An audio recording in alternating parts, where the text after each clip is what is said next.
मेरे पास इन लोगों को देने के लिए एक बहुत ही संजीदा पैगाम है, जो पीछे हट गए हैं, जो पीछे हट जाना चाहते हैं। इससे कोई फर्क नहीं पड़ता कि आपने ऐसा क्यों किया, चाहे मर्द हो या औरत।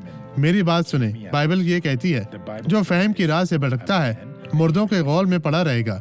वहाँ कौन आराम करेगा?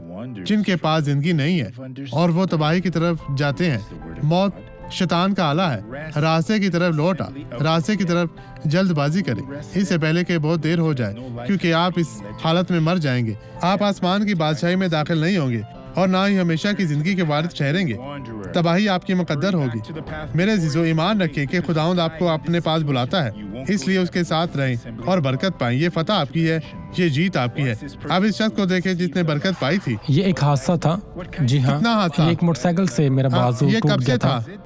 5 माह से ज्यादा हो गया है, 5 महीने से। 5 माह से जी हाँ ज्यादा? पास्टर, मेरे बाजू में कितना ऊंचा बहुत उठा दर्द था, सकते थे? ज्यादा से ज्यादा सिर्फ और अब? यहाँ तक। आप ओह, भी ये देखें। हैरत अंगेज है भाइयों। अब मैं आपके साथ दुआ करना चाहता हूँ। खुदा, इस हवाले के जरिए तेरा बहुत शुक्रिया। मैं अपने ईमान को इन लोगों के ईमान के साथ जोड़ता हूँ और मैं तमाम बुराइयों को झिड़कता हूँ और मैं ये कहकर इन बुराइयों को निकालता हूँ, चली जाओ, कभी वापस ना आना, इन जिंदगियों पर जुल्म ना करना, यीशु के नाम में। और आप कहें, तेरा शुक्रिया खुदावंद, और आमीन। खुदावंद आपके साथ हो।